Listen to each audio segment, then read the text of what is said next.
देखिए, हिमालय से निकलने वाली 3 मुख्य नदियाँ हैं। सिंधु नदी, गंगा नदी और ब्रह्मपुत्र नदी,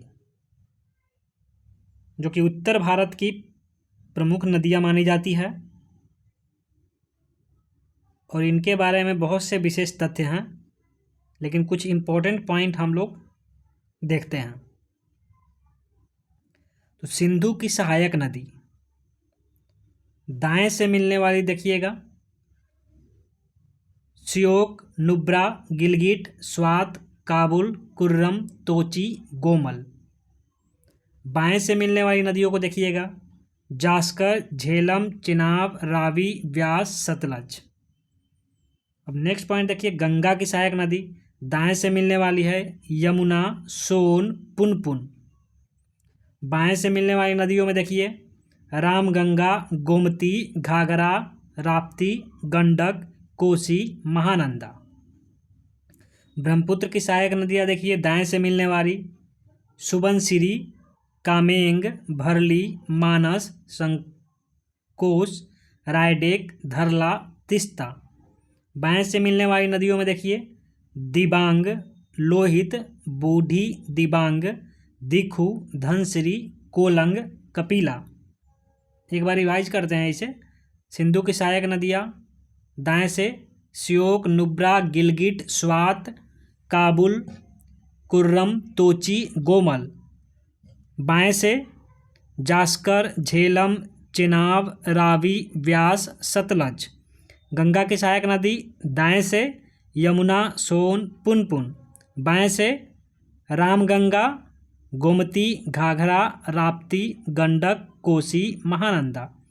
ब्रह्मपुत्र की सहायक नदी देखिए, दाएं से सुबनसिरी, कामेंग, भरली, मानस, संकोश, रायडेक, धरला, तिस्ता। बाएं से दिबांग, लोहित, बूढ़ी दिबांग, दिखू, धनसिरी, कोलंग, कपिली।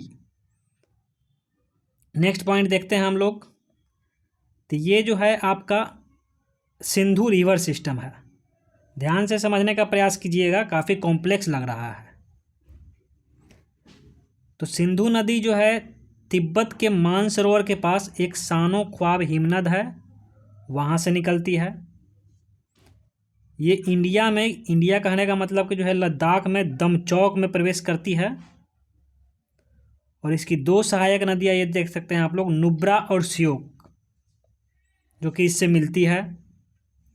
उसके बाद चिल्लास नामक स्थान पर यह जो है बाहर निकलती है, मतलब पाकिस्तान में प्रवेश करती है। उसके बाद ये आगे बढ़ती हुई जाती है तो इससे एक सहायक नदी गिलगित आकर मिलती है। उसके बाद एक और सहायक नदी इसकी है काबुल, वो मिलती है। उसके बाद पाकिस्तान में स्वात घाटी है, जिसे पाकिस्तान का स्वर्ग कहते हैं। उसके बाद ये नदी आगे बहती हुई जाती है और मिठान कोट नामक स्थान पर इससे उधर से आ रही एक चिनाब नदी मिलती है। अब सिंधु नदी तंत्र की सहायक नदियों को देखते हैं हम लोग। तो ये देखिए, आपको यह है झेलम, यह है चिनाब, यह है रावी, यह है व्यास और यह है सतलज। अब इसके बारे में विशेष फैक्ट क्या है कि जो झेलम नदी है वो वेरीनाग झील से निकल रही है और इसकी सहायक नदी किशनगंगा है। और वहाँ किशनगंगा परियोजना भी है एक, जम्मू कश्मीर में। और जो वुलर झील है वो भी जम्मू कश्मीर में है, झेलम नदी से ही बनता है। उसके बाद देखिए, बारालाचला दर्रा से जो है चेनाब नदी निकलती है। तो जो चेनाब नदी निकलती है तो वहाँ से 2 छोटी नदियाँ निकलती है, एक चंद्रा और एक भागा, और दोनों मिल के चेनाब कही जाती है। फिर चेनाब में जैसे रोहतांग दर्रा से निकलने वाला रावी नदी आकर मिल जाता है। उसके बाद व्यास कुंड से आने वाला व्यास नदी सतलज में मिल जाता है। और सतलज जो था वो तिब्बत से ही निकल रहा है, राकस ताल झील है एक मानसरोवर के पास, वहाँ से। और ये चिनाब नदी में मिल जाता है। और चिनाब नदी वापस जाके मिठान कोट नामक स्थान पर सिंधु नदी में मिल जाता है। तो इस तरह अगर ज़रूरी बातों को ध्यान में रखा जाए तो सिंधु नदी तंत्र जो है इन मुख्यतः 6 नदियों से मिलकर बनता है। एक सिंधु नदी, एक झेलम नदी, एक चेनाब नदी, एक रावी नदी, एक व्यास नदी और एक सतलज नदी। ये सारे फैक्ट को आप लोग ध्यान से देखकर याद कर सकते हैं। नेक्स्ट पॉइंट देखते हैं हम लोग। तो नेक्स्ट पॉइंट है सिंधु नदी तंत्र पर स्थित कुछ परियोजनाएं हैं, ये भी इम्पोर्टेंट है। तो ये देखिए, नीमो बजागो परियोजना सिंधु नदी पर है जम्मू कश्मीर में। तुलबुल झेलम नदी पर है जम्मू कश्मीर में। उरी झेलम नदी पर है जम्मू कश्मीर में। किशनगंगा नदी पर है जम्मू कश्मीर में। दुलहस्ती परियोजना जो है चिनाब नदी पर है। बगलीहार परियोजना, जिसको भारत पाक परियोजना भी कहते हैं, ये चिनाब नदी पर ही है, जम्मू कश्मीर में ही। सलाल परियोजना भी चिनाब नदी पर है। चमेरा परियोजना हिमाचल प्रदेश में है और रावी नदी पर है। पोंग परियोजना व्यास नदी पर है, हिमाचल प्रदेश में है। पंडोह बांध परियोजना भी व्यास नदी पर है, हिमाचल प्रदेश में ही है। भाखड़ा नागल बांध परियोजना सतलज नदी पर है, हिमाचल प्रदेश में ही है। नाथपा झाकरी परियोजना सतलज नदी पर है, हिमाचल प्रदेश में ही है।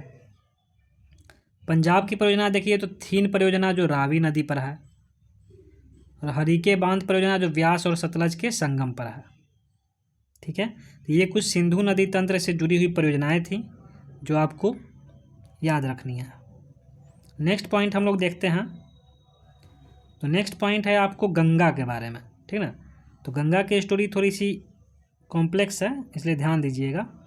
तो गंगा पहले गंगा नहीं होती है, तो आपको याद रखना है कि जैसे धौली गंगा, ये धौली गंगा है, और ये जो नदी है इसको विष्णु गंगा कहते हैं। तो धौली गंगा और विष्णु गंगा, धौली गंगा कहाँ से आ रही है, यहाँ सतोपंथ हिमानी है वहाँ से आती है, और ये विष्णु गंगा जो है बद्रीनाथ से आ रही है। ये दोनों जब आपस में मिलते हैं विष्णु प्रयाग में, ये विष्णु प्रयाग, तो विष्णु प्रयाग के बाद इसका नाम अलकनंदा है। अब अलकनंदा नदी यहाँ से बहती हुई आ रही है, ये पूरी अलकनंदा नदी ही है। अब अलग अलग नदियाँ इनसे मिलती है जहाँ अलग अलग प्रयाग बनते हैं। तो ये देखिए, सबसे पहली जो नदी इससे मिल रही है वो नंदाकिनी है, जो कि नंद प्रयाग बनाएगी। इधर से देखिए तो पिंडार नदी मिल रही है, ये कर्ण प्रयाग बनाएगी। नेक्स्ट नदी यहाँ मंदाकिनी मिल रही है, तो रुद्र प्रयाग बनाएगी। नेक्स्ट नदी गंगोत्री से भागीरथी मिल रही है, तो ये देव प्रयाग बनाएगी। और देव प्रयाग के बाद ये नदी क्या हो जाएगी, गंगा कहलाएगी। अब इसी पॉइंट को यहाँ ध्यान दीजिए, धौली गंगा और यहाँ अलकनंदा की जगह विष्णु गंगा आप कहिए, तो धौली गंगा और विष्णु गंगा मिलकर विष्णु प्रयाग बनाएगी। नंदाकिनी और अलकनंदा मिलकर नंद प्रयाग। पिंडार और अलकनंदा मिलकर कर्ण प्रयाग। मंदाकिनी और अलकनंदा मिलकर रुद्र प्रयाग।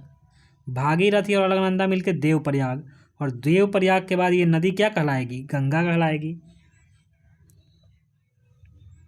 तो इस बात को आप लोग याद रखिए। नेक्स्ट पॉइंट देखते हैं हम लोग।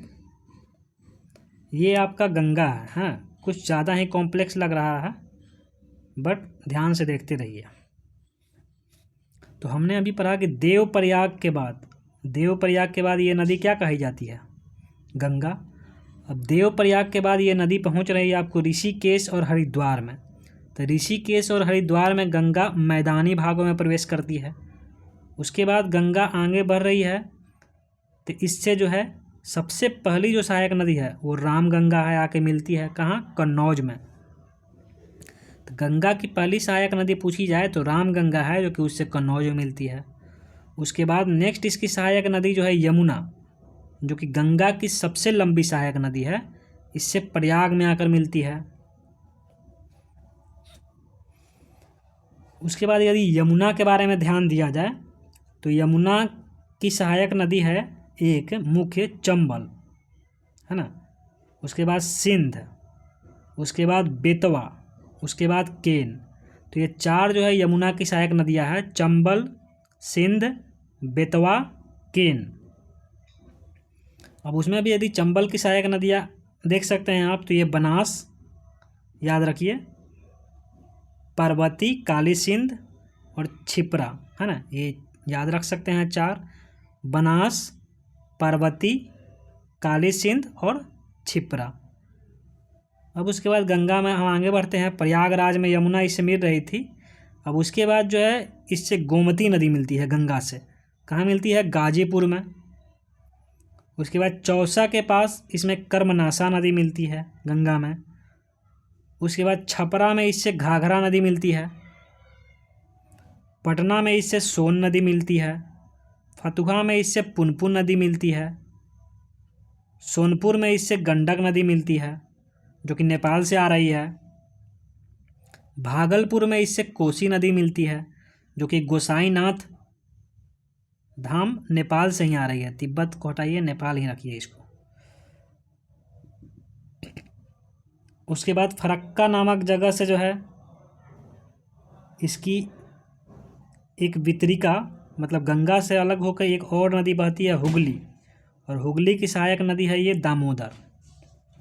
उसके बाद नेक्स्ट नदी इसमें मिलती है महानंदा, और लास्ट में बांग्लादेश में इसको जमुना कहा जाता है। फिर से एक बार शॉर्ट में ध्यान देते हैं हम लोग इन पॉइंट्स को। तो देवप्रयाग के बाद ये गंगा कहलाई। गंगा ऋषिकेश और हरिद्वार में मैदानी भागों में प्रवेश की। गंगा जो है आगे बढ़ती गई, उसमें सबसे पहली सहायक नदी रामगंगा मिली कन्नौज में। फिर उसमें यमुना नदी मिली प्रयागराज में। फिर गोमती मिली गाजीपुर में। उसके बाद कर्मनाशा नदी मिली चौसा में। घाघरा मिली छपरा में। सोन मिली पटना में। पुनपुन मिली फतुहा में। गंडक मिली सोनपुर में। कोसी मिली भागलपुर में। उसके बाद फरक्का से एक नदी हुगली, इसकी वितरिका अलग होकर बहती है। हुगली की सहायक है दामोदर नदी। उसके बाद महानंदा नदी गंगा में मिली। गंगा को जो है बांग्लादेश में जमुना कहा गया। सॉरी, जमुना नदी आकर इससे मिली। जमुना कौन था? ब्रह्मपुत्र, वो आकर मिली इसमें। और उसके बाद जो है ये पद्मा के नाम से जो है बंगाल की खाड़ी में गिर जाती है। उसके बाद यमुना के बारे में देखिए, तो गंगा की सबसे बड़ी सहायक नदी है यमुना, और यमुना की कुछ सहायक नदियाँ हैं 4, आप याद रखिए। एक है चंबल, एक है सिंध, एक है बेतवा, एक है केन। उसके बाद आप चंबल की भी 4 सहायक नदियाँ याद रख सकते हैं। चंबल नदी ये है मेरा, तो ये है बनास, ये है पार्वती, ये है काली सिंध और ये है क्षिप्रा। ठीक है, नेक्स्ट पॉइंट देखते हैं हम लोग। तो नेक्स्ट पॉइंट है आपका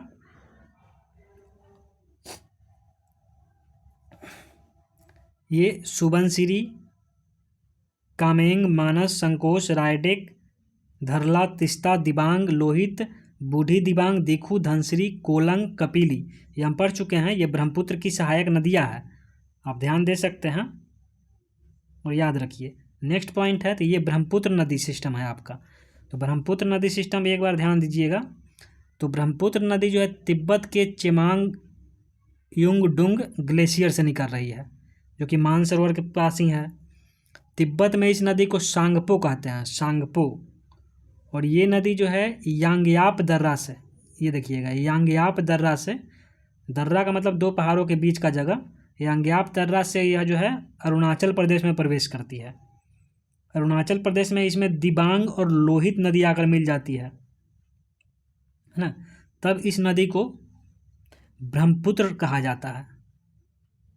और ब्रह्मपुत्र नदी की और सहायक नदियाँ हैं, जैसे बूढ़ी दिहांग, सुबनसिरी, मानस, संकोच, तिस्ता, कपिली, धनसिरी, जो कि हम पढ़ चुके हैं।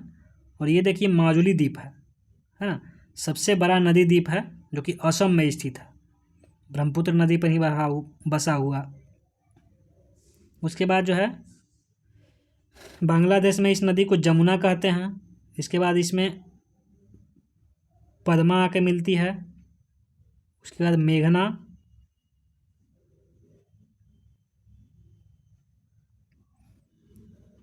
बस ये था आपको उत्तर भारत की हिमालयी नदियाँ।